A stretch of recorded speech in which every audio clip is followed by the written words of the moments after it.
नमस्कार, गुहार छत्तीसगढ़ में आपका स्वागत है। मैं हूं आपके साथ आकाश सैन और आज हम बात करेंगे चेहरे पर सियासी आर पार की। जी हां, छत्तीसगढ़ की अगर हम बात करें तो छत्तीसगढ़ में अब चेहरे को लेकर दोनों ही दलों में सियासी उठापटक देखने को मिल रही है और खास तौर पर जो बयान निकलकर नेताओं के सामने आ रहा है उससे साफ तौर पर ये देखा जा सकता है कि जो चेहरे हैं उस पर सियासी आर पार है। और खास तौर पर अगर हम बात करें तो कांग्रेस लगातार बीजेपी को कटघरे में खड़े करते रही है कि बीजेपी के पास पूर्व सीएम डॉक्टर रमन सिंह के अलावा कोई चेहरा नहीं है जिसके चेहरे पर जो बीजेपी है वो चुनावी मैदान में उतरे। हालांकि बीजेपी हमेशा ये इस बात को कहती है कि हम विकास के कामों को लेकर जनता के बीच जाएंगे। वहीं अगर हम बात करें तो इसी बीच कांग्रेस का चिंतन शिविर जो उदयपुर में हुआ था उसमें जो है 50 का क्राइटेरिया का एक फॉर्मूला लागू किया गया है, जिसमें यह तय किया गया है कि जो 50 से कम उम्र के युवा हैं उनको पार्टी में जो है जगह दी जाएगी। तो इसको लेकर अब डी पुरेंदेश्वरी जो छत्तीसगढ़ बीजेपी की प्रभारी हैं उन्होंने सवाल उठाए हैं और सीधे तौर पर कांग्रेस पर निशाना साधा है और इस बात को कहा है कि कांग्रेस धोखा देती है और ऐसा ही धोखा ताम्रध्वज साहू जो मंत्री हैं उनको दिया गया, इसके अलावा मंत्री टीएस सिंहदेव को दिया गया। तो वहीं डी पुरेंदेश्वरी के बयान के बाद अब इसको लेकर सियासत देखी जा रही है और सीधे तौर पर प्रदेश के जो कृषि मंत्री हैं रविंद्र चौबे उन्होंने इसको लेकर जो है बीजेपी पर निशाना साधा और साफ तौर पर कहा कि बीजेपी अपने चेहरे बताए कि वो किसके चेहरे पर चुनाव लड़ेगी। हमारी पार्टी की स्थिति तो स्पष्ट है और ये हमारा अंदरूनी मामला है। इसको लेकर क्या कुछ कहना है बीजेपी और कांग्रेस का, आइए पहले वो सुनते हैं। आप तो कांग्रेस से भी पूछिए उनका चेहरा कौन है, भूपेश बघेल जी है, टीएस सिंहदेव जी है या ताम्रध्वज जी है, उनको भी जवाब देना है ना लोगों को, उनसे भी तो पूछिए। हमारा तो चेहरा होगा, हमारा समय में जो विकास हुआ है वही होगा। टीएस सिंहदेव जी को और ताम्रध्वज जी को जिस प्रकार से अब उन्होंने धोखा दिया आगे भी वो धोखा देना चाहते हैं। बहुत अरसे तक आदरणीय डी पुरंदेश्वरी जी कांग्रेस की लीडरशिप में रही हैं, उनके अंदर अभी भी कांग्रेस का जिन्स बोलता है, तो कांग्रेस के बारे में टिप्पणी वो कर रही हैं। तो मुझे लगता है कि आज की तारीख में आदरणीय पुरंदेश्वरी जी को कांग्रेस के बारे में टिप्पणी नहीं करना चाहिए। किसको हाईकमांड कब कितनी मदद करेगा, कहाँ पद दिया जाएगा, कहाँ नहीं दिया जाएगा, ये तय करने का काम हमारे हाईकमांड का है। मुझे लगता है कि आदरणीय पुरंदेश्वरी जी को अपनी पार्टी भारतीय जनता पार्टी की चिंता करनी चाहिए। तो सीधे तौर पर रविंद्र चौबे जो है डी पुरेंदेश्वरी को लेकर जो उन्होंने बयान दिया उनके बयान पर सवाल उठाते हुए नजर आ रहे हैं और ये कह रहे हैं कि उन्हें अपनी पार्टी की चिंता करना चाहिए। हालांकि उन्होंने चुटकी भी ली कि डी पुरेंदेश्वरी कभी कांग्रेस का हिस्सा लिया हुआ करती थी और उसके बाद अब वो बीजेपी में हो, यही कारण है उनको उनकी पुराने दिनों की याद आ रही है, वो नसीहत दे रही है। लेकिन ये कांग्रेस पार्टी का अंदरूनी मामला और इसी पर जो सियासी हलचल है वो बड़ी है और चेहरे पर सियासी बवाल छत्तीसगढ़ में देखने को मिल रहा है। लेकिन किसने किसको धोखा दिया है वो समझने की हम कोशिश करेंगे। मेरे साथ खास मेहमान जुड़ गए हैं, सबसे पहले आपकी उनसे तारुफ करा देता हूं। अमित श्रीवास्तव जी जुड़ गए हमारे साथ, कांग्रेस का पक्ष रखेंगे। नरेश गुप्ता जी हैं, भाजपा नेता है। बहुत बहुत स्वागत है आप दोनों मेहमानों का। इसके अलावा वरिष्ठ पत्रकार पीसी रज्जी भी हमारे साथ हैं। सबसे पहले अमित जी आपके पास ही आना चाहूंगा, क्योंकि अगर हम बात करें तो पहले 2.5 साल के फॉर्मूले को लेकर बात की गई थी, लेकिन वो फॉर्मूला जो है चला नहीं, भूपेश बघेल को पूरी तरीके से कमान दी गई और उसके बाद अब नया फॉर्मूला लेकर आई है कांग्रेस, उदयपुर के चिंतन शिविर से निकाल करके युवाओं को मौका देंगे। तो बीजेपी सवाल उठा रही है कि 50 का क्राइटेरिया जरूर दिया है, लेकिन यहाँ पर धोखा देने की बात हो रही है कि कांग्रेस पार्टी जो है अपने ही नेताओं को धोखा दे रही है। आपका क्या मानना है अमित जी?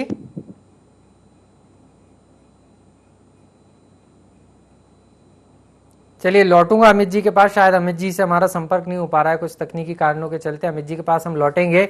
नरेश गुप्ता जी हमारे साथ बने हुए। नरेश जी आप कैसे देख रहे हैं, क्योंकि कांग्रेस के भी यही सवाल है कि आपका चेहरा कौन होगा चुनाव में, वो तो आप क्लियर नहीं कर रहे, लेकिन बीजेपी ये जरूर कह रही है कि कांग्रेस अपने को धोखा दे रही है और कांग्रेस चेहरा बताए कि वो किसके चेहरे पर चुनाव मैदान में जाएंगे। तो आपने भी तो अपना चेहरे का घोषणा नहीं की है। भारतीय जनता पार्टी ने किसके नेतृत्व से चुनाव लड़ेंगे यह बहुत स्पष्ट बता दिया। उन्होंने कहा कि हम हमारे विकास के मॉडल पे हम चुनाव लड़ेंगे, ये बड़ा स्पष्ट शब्दों में कर दिया है। नहीं कहने का कोई सवाल ही नहीं होता है। भारतीय जनता पार्टी ने बता दिया है कि हम अपने विकास का मॉडल जो 15 साल से और राष्ट्रीय नेतृत्व का जो विकास है केंद्र सरकार का जो विकास मॉडल है इसी को आधार बनाकर हम चुनाव लड़ेंगे। नहीं बताने का कोई सवाल ही नहीं उठता। हमने स्पष्ट रूप से कह दिया है, डे वन से कह दिया है, इससे कहीं कोई डिबेट नहीं है और किंतु परंतु नहीं है इसका। सर पहले से कह तो दिया है, लेकिन कांग्रेस भी तो पूछ रही है कि आपके पास तो चेहरा ही नहीं है, इसलिए आप विकास की बात कर रहे हैं। अगर चेहरा है तो सामने लाइए, या तो फिर हमसे नहीं पूछिए कि आपका चेहरा कौन है ना। आज जब हमारी राष्ट्रीय महामंत्री ने कोई सवाल किया और जब इनको तो गोले दागे, तब इतनी फड़फड़ाहट हो गई, कृषि मंत्री जी आ गए जी। आप इसके पहले इन्होंने भारतीय जनता पार्टी के अंदरूनी कार्य पर, भारतीय जनता पार्टी के संगठन पर सवाल करने का अधिकार इनको किस हैसियत से मिला था जो इससे पहले ये सवाल करते थे? तो कि जब सुविधा हो तो आप उसको एक्सेप्ट कर लो, जब असुविधा हो तो उसको तीर और ढाले के रूप में यूज करो। ये दोहरा चरित्र नहीं रखना चाहिए। सबको लगता है कि भारतीय की चीजों में बोलना है तो आप बिल्कुल बोलिए और सुनने के लिए भी तैयार रहिए। आप ये बोलेंगे कि जब भारतीय जनता पार्टी एग्रेसिवली आपके खिलाफ बोलेगी, आपके संगठन स्वरूप पे और आपकी लीडरशिप को लेकर, तब आप ये जवाब बोलेंगे कि भारतीय जनता पार्टी को क्या लेना देना है। ये एटीट्यूड ठीक नहीं है।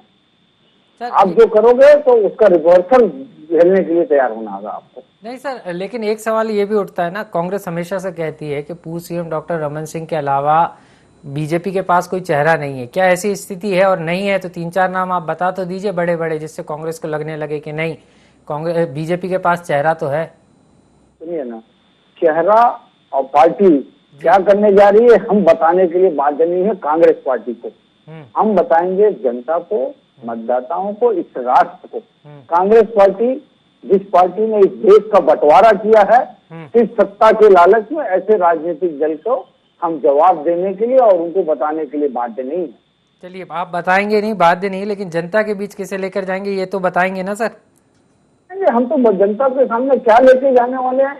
हमारा परफॉर्मेंस, हमारा राष्ट्रवाद, हमारा कार्य प्रणाली, देश को लेकर हम कहाँ जा रहे हैं, कितनी उन्नति करना, ये सारी चीजें हैं। हमारा विकास का मॉडल हमारा स्वरूप है। चलिए, आप कह रहे हैं विकास का मॉडल आपका चेहरा है, लेकिन कांग्रेस का क्या कुछ कहना है आपके इस कहने पर? अमित जी हमारे साथ बने हुए हैं। अमित जी, बीजेपी ने तो साफ कर दिया है कि विकास का मॉडल का चेहरा लेकर जाएंगे, लेकिन सवाल भी उठाए हैं कि आपकी पार्टी जो है धोखा देती है अपनों को, और ये जो नया फॉर्मूला निकल कर आया 50 के क्राइटेरिया का, इस फॉर्मूले से भी कुछ होने वाला नहीं है, क्योंकि टीएस सिंहदेव जी की बात करें या ताम्रध्वज साहू जी की बात करें तो इनको धोखा दिया गया, ऐसा डी पुरेंदेश्वरी कह रही हैं। देखिए, मुझे ऐसा लगता है आकाश जी, आप बड़े सम्मानित पत्रकार हैं और नरेश भैया की बात मैं पूरी तरीके से सुन नहीं पाया क्योंकि अभी मैं अभी जुड़ा हूँ, कुछ नेटवर्क इशू था, लेकिन मुझे कुछ पंक्तियां याद आ गई। मैं आपके परमिशन से वो बोलना चाहता हूँ। बोल दूं? जी जी बताइए। जी है, कहाँ इस दौर में वफा की उम्मीद कर रहे हो, कहाँ इस दौर में वफा की उम्मीद कर रहे हो, बड़े नादान हो साहब, वैद की शीशी में दवा ढूंढ रहे हो। कौन छल की बात कर रहा है आप ये देखिए। सबसे पहले तो आज 8 वर्ष हो गए मोदी जी को सरकार में आए और कितने छल इन्होंने किए हैं, कितने झूठ किए हैं, इन 8 सालों में कितने छल किए हैं, बीजेपी सरकार कितनी विफल रही है, ये जनता स्वतः ही जानती, किसी को कहने की आवश्यकता नहीं है। और सबसे पहले नरेश भैया को और पूरे भाजपा की पार्टी को मैं बधाई देना चाहता हूं कि विश्व के पहले प्रधानमंत्री है जिन्होंने 8 साल में एक भी प्रेस कॉन्फ्रेंस नहीं करी और 8 साल से प्रधानमंत्री हैं। खैर, हम छत्तीसगढ़ में आ जाते हैं।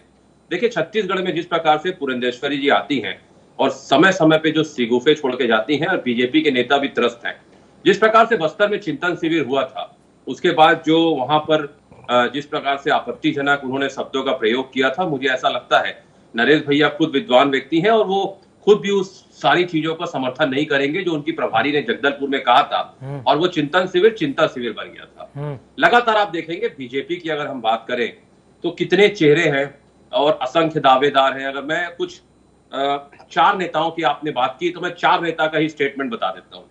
पूर्व मुख्यमंत्री जी ने प्रेस कॉन्फ्रेंस में कहा, मैं भी एक छोटा सा चेहरा हूं। उसके बाद बृजमोहन अग्रवाल जी कहते हैं, मैं तो खुद एक चेहरा हूं। उसके बाद जो इनके विष्णुदेव साय जी हैं, जो प्रदेश अध्यक्ष जी हैं, वो कहते हैं बहुमत आने के आधार, बहुमत जब आएगा हमारा, अगर बहुमत हमारा आता है तो विधायक दल और केंद्रीय नेतृत्व हमारा सीएम चुनता है और हमारे यहाँ बहुत से दावेदार हैं। और उसी प्रकार से चौथा नेता धर्मलाल कौशिक जी को आप जो कहते हैं, वो कहते हैं कि बहुत से दावेदार हैं, हम भी उसमें हैं और बहुत से चेहरे हैं। 4 नेता के 4 अलग अलग स्टेटमेंट। और उसके बाद पुरंदेश्वरी जी ने अपने पिछले दौरे में ये साफ कह दिया था आकाश जी कि हम मोदी जी के चेहरे पे चुनाव लड़ेंगे।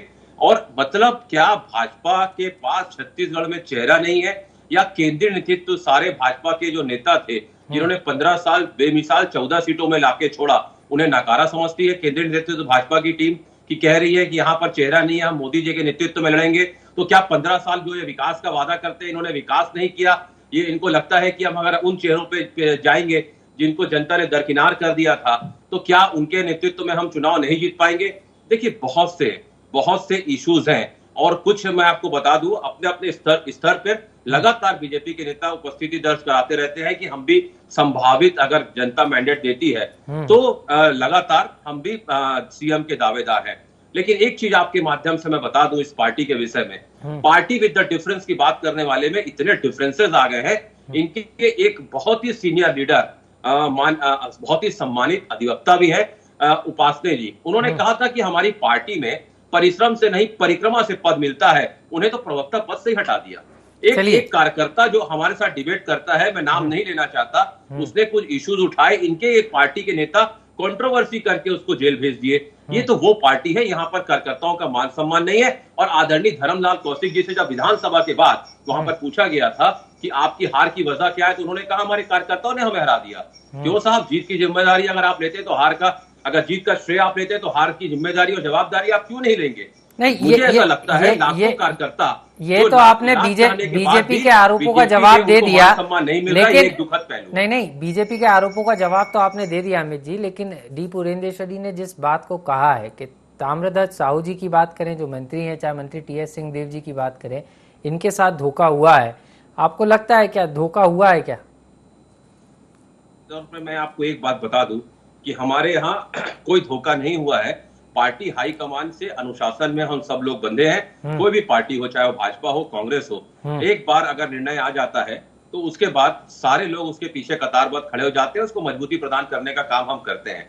देखिए, जिस प्रकार से आज हमारे प्रदेश में यशस्वी मुख्यमंत्री भूपेश बघेल जी लगातार 3.5 सालों से जो विकास की एक अविरल धारा यहाँ पर बाहर है, और जिस प्रकार से आप देखिए कितने जनप्रिय और लोकप्रिय वो उन लोगों में है, मुझे ऐसा लगता है। और बाबा साहब ने और आदरणीय ताम्रध्वज भैया ने, दोनों ने ही पहले ही क्लियर कर दिया था, और बाबा साहब ने कहा था वो हमारे कैप्टन है, हम उनके नेतृत्व में खेल रहे हैं। देखिए, हमारी एक आइडियोलॉजी है, आपकी आइडियोलॉजी को आप जनता को तक पहुंचा भी रहे हैं सर, और यही कारण रहा कि परिवर्तन जो है लंबे समय बाद छत्तीसगढ़ में देखने को मिला। लेकिन 23 में क्या होगा और कौन चेहरा होगा, ये बड़ा सवाल है। आपके पास लौटूंगा, पीसी रथ सर भी कुछ कहना चाह रहे हैं।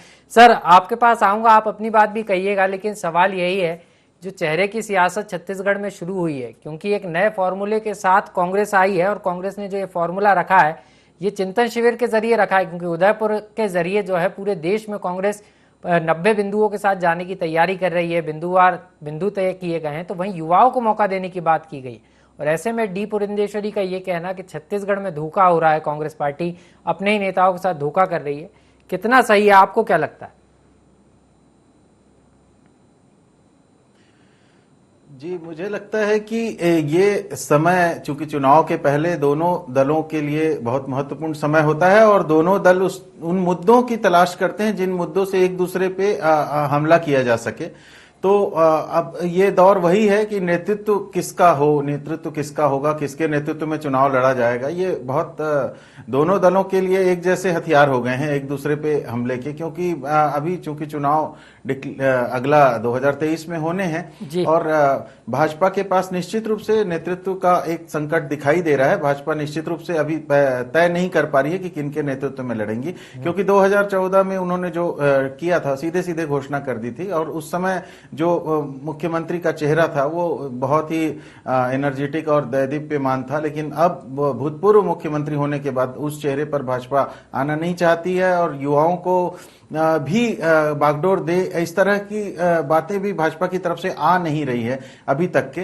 तो ये जो फिलहाल जो ताजा खबरें थी उसके मुताबिक 2000 जो चुनाव है उसको लेकर के अभी उन्होंने प्रधानमंत्री के चेहरे पे ही चुनाव लड़ने की बात कही थी, और प्रधानमंत्री मोदी जी के चेहरे पे अगर राज्य की बागडोर को लेकर के वो बात कर रहे हैं तो निश्चित रूप से कहीं ना कहीं अनिश्चितता है, और इसका फायदा कांग्रेस उठा रही है। कांग्रेस के पास मजबूत चेहरे हैं और उन मजबूत चेहरों को लेकर के कांग्रेस की अपनी सरकार की उपलब्धियों को लेकर जनता के बीच मुख्यमंत्री भी लगातार दौरे कर रहे हैं, और जिस तरह से एक माहौल बन रहा है उसमें भाजपा के लिए निश्चित रूप से ये थोड़ा सा विचार करके अपने पत्ते खोलने का समय है। जैसा कि हमारे साथी प्रवक्ता जी कह रहे थे कि हम जनता के पास जाएंगे और तब डिक्लेयर करेंगे, तो शायद उनके पास कोई उस तरह गोपनीय फार्मूला होगा जिसको तब खोलेंगे, लेकिन जनता तक के दूसरे मुद्दे पहुंच जाते हैं, महंगाई के मुद्दे पहुंच जाते हैं, शिक्षा के मुद्दे पहुंच जाते हैं, विकास के मुद्दे पहुंच जाते हैं। तो अभी उन मुद्दों को लेकर भाजपा को और तेजी से काम करने की जरूरत है, जिन मुद्दों को चुनाव में वो बनाना चाहती है मुद्दे अपने, तो वो मुद्दे ज्यादा महत्वपूर्ण होंगे। जनहित के मुद्दों को लेकर के दोनों दलों को ज्यादा एक्टिव होने की जरूरत है मुझे लगता है। और नेतृत्व के संकट को लेकर के पूरे देश की राजनीति में ये देखा गया है कि जो पार्टी पहले से अपना नेतृत्व तय कर लेती है, जनता का रुझान उसकी ओर थोड़ा ज्यादा होता है। हमने पंजाब के चुनाव में भी देखा, इसके पहले के चुनाव में अमरिंदर सिंह नेतृत्व के तौर पे थे तो इसलिए कांग्रेस को सरकार बनाने का मौका मिला, लेकिन इस चुनाव में कांग्रेस में वहां पर नेतृत्व को लेकर विवाद था, तो जिसका फायदा आम आदमी पार्टी को मिला और वहां उसकी सरकार बनी। मध्य प्रदेश में भी नेतृत्व को लेकर के उठापटक के कारण कांग्रेस को अपनी सरकार खोनी पड़ी थी। तो इस तरह से ये देश में जो जनता या वोटर्स का रुझान है वो नेतृत्व को अभी भी महत्व दे रहा है, तो इसलिए दोनों पार्टियों को मजबूत नेतृत्व सामने रख के चुनाव में उतरना पड़ेगा, और उसकी तैयारी निश्चित रूप से वो अपने लेवल पे कर रहे होंगे, हो सकता है। जी बिल्कुल, निश्चित रूप से सर कि नेतृत्व का ऐलान तो करना होगा कि किसके पीछे चलेंगे, क्योंकि ये भी महत्वपूर्ण होता है, क्योंकि जनता भी चेहरा जरूर देखती है कि हम किसके चेहरे को वोट देंगे, और सशक्त चेहरा होता है तो कहीं ना कहीं जनता उससे प्रभावित भी होती है। नरेश जी हमारे साथ लगातार बने हुए। नरेश जी, बात वही आ गई कि नेतृत्व कौन करेगा, क्योंकि केंद्र की सियासत नहीं है, राज्य की है। केंद्र की योजनाओं का, विकास की योजनाओं का आप बखान तो करेंगे, लेकिन जनता ये भी पूछेगी ना, जिम्मेदारी कौन लेगा। पार्टी तो लेगी, लेकिन चेहरा कौन होगा। और ऐसे में स्थानीय स्तर पर अगर कोई बड़ा चेहरा हो, क्योंकि आप भी इस बात को कह रहे हैं कि हम पत्ते लेट खोलेंगे, जनता को बताएंगे, लेकिन जनता को बताने का माध्यम ही तो हम हैं। क्या कुछ तय किया है क्या, क्योंकि बैठकों का दौर तो लगातार बीजेपी में चल रहा है।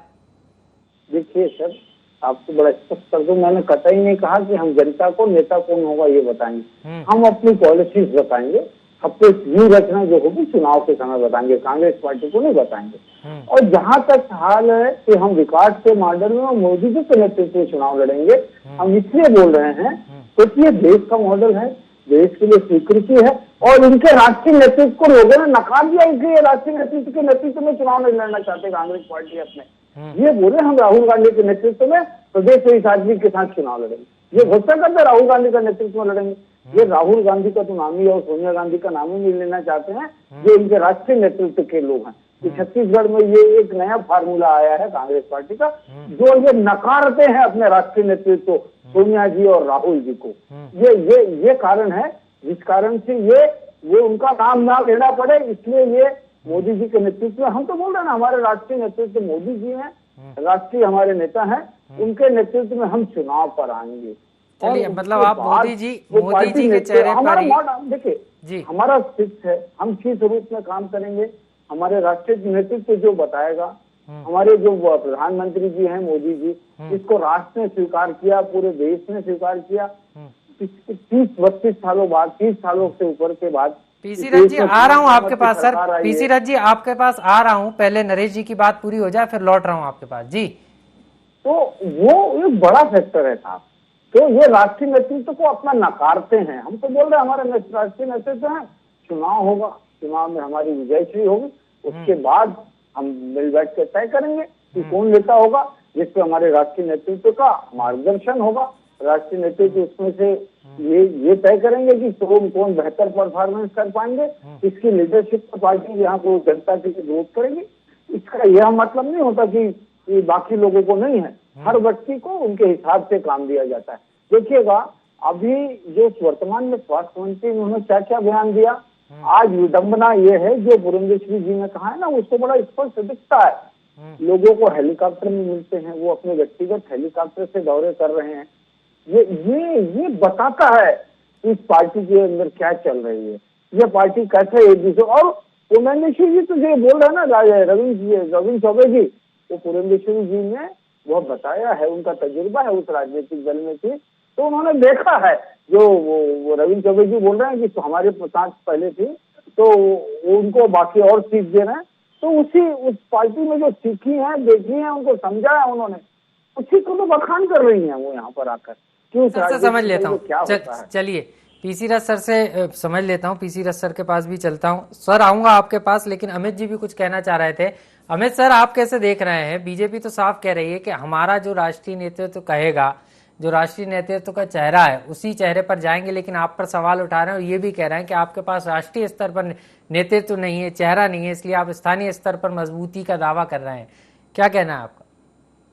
साहब, आज 8 वर्ष हो गए और अब जनता देश की कह रही है, चाहे वो पेट्रोल डीजल हो, गैस हो, कि बीजेपी लूट रही है और आय घट रही है। मोदी है तो महंगाई है। और जिस प्रकार से आप देखिए, भाजपा है तो महंगाई है। अब तो लोग कह रहे हैं विकास से नहीं है नाता, नफरत फैलाना आता। ये सब लोग कह रहे हैं, हम नहीं कह रहे। आकाश जी, लगातार अगर आप देखेंगे बेरोजगारी देखिए, ये कह रहे हैं हमारे राष्ट्रीय नेतृत्व पे आमदनी का वादा किए थे, आमदनी तो दुगनी हुई नहीं, दर्द को 100 गुना बढ़ा दिया इन्होंने। उस पर चर्चा नहीं करेंगे। और चुनाव, और कहते हैं, मैंने जैसा कहा ना कि देश की अर्थव्यवस्था को अर्थ से फर्श पे लाके छोड़ दिया, और ये अपना दावा कर रहे हैं कि हमारे पास राष्ट्रीय नेतृत्व है। अरे अब तो लोग कहते हैं कि मोदी जो कहते थे बहुत हुई महंगाई की मार, अब बस भी करो मोदी सरकार, जनता कह रही है। और जनता जनार्दन होती है साहब, हमारा भी काम उसके सामने है और इनका भी काम है। और जिस प्रकार से आपने कहा ना कि 15 सालों तक जो पूर्व मुख्यमंत्री रहे, अगर प्रभारी कहती है कि हम मोदी जी के नाम पे, मोदी जी के चेहरे पे चुनाव लड़ेंगे, और मतलब अगर छत्तीसगढ़ के नेताओं को दरकिनार कर रहे हैं, तो मुझे एक गाना याद आ गया आकाश जी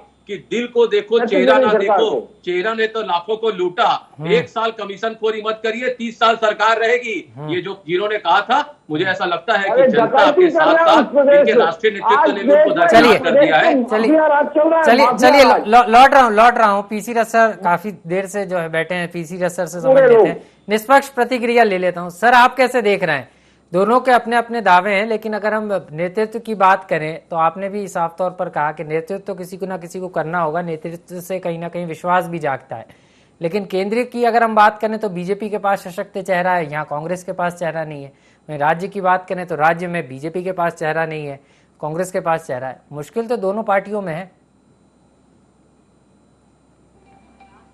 जी, मुश्किल तो दोनों पार्टियों में है, लेकिन क्या असल में दिक्कत यह है कि अभी जो स्थितियां हैं उसमें सरकार जो है यहाँ कांग्रेस की है और वो भारी बहुमत की सरकार है जी। तो निश्चित रूप से कांग्रेस के पास कहने के लिए अपनी बातें हैं कि देखिए साहब, हमने काम किया, तभी हमने सारे उपचुनाव जीते और हम अब फिर से चुनाव में हैं और हमारी ये लीडरशिप है करके इस तरह से। और स्थानीय मुद्दों पे ही विधानसभा चुनाव लड़े जाते हैं, राष्ट्रीय मुद्दों पर तो लोकसभा चुनाव लड़ा जाएगा।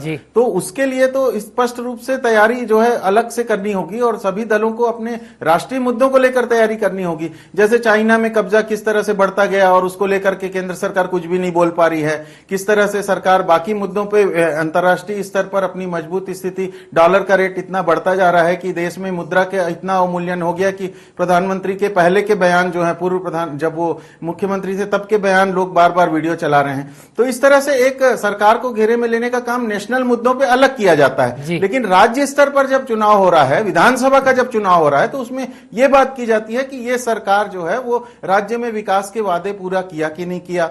विपक्षी दल को उन मुद्दों को उठाना चाहिए जिनको वो राज्य के विकास के लिए जरूरी समझते हैं। प्लस राज्य में जो अलग अलग स्तर पर जो सुविधाएं हैं, सड़क है, बिजली है, स्वास्थ्य है, शिक्षा है, उन मुद्दों को लेकर के बातचीत करनी चाहिए। लेकिन उन मुद्दों के बजाय अगर डाइवर्ट करने के लिए दूसरे मुद्दे आ रहे हैं, इसका मतलब कहीं ना कहीं उन मुद्दों पर बात करने के लिए दोनों दलों की तरफ से शायद एक तरह से वो तैयारी नहीं है शायद, या तो फिर यह है कि कार्यकर्ताओं की पार्टी न रह के नेताओं की पार्टी हो गई है, इस तरह की बातें होंगी, हो सकता है। क्योंकि ये 15 साल की राजनीति, 15 साल के डॉक्टर रमन सिंह की सरकार के बाद जो चेंज आया छत्तीसगढ़ में, वो चेंज राजनीतिक बदलाव के लिए आया था, और उस बदलाव को करके दिखाने का जिम्मा कांग्रेस के सामने है। कांग्रेस को ये चुनौती है कि वो एक अच्छी सरकार, बेहतर सरकार के रूप में जनता को सेवाएं दे, ताकि अगले चुनाव के बाद उसको मौका मिले। हम कार्यक्रम के अंतिम बेला में सर, बिल्कुल आप सही कह रहे हैं कि मौका मिले, और बड़ा सवाल यही है कि किस तरीके से अब पार्टी जो है मौका देगी, नेतृत्व किसको देगी।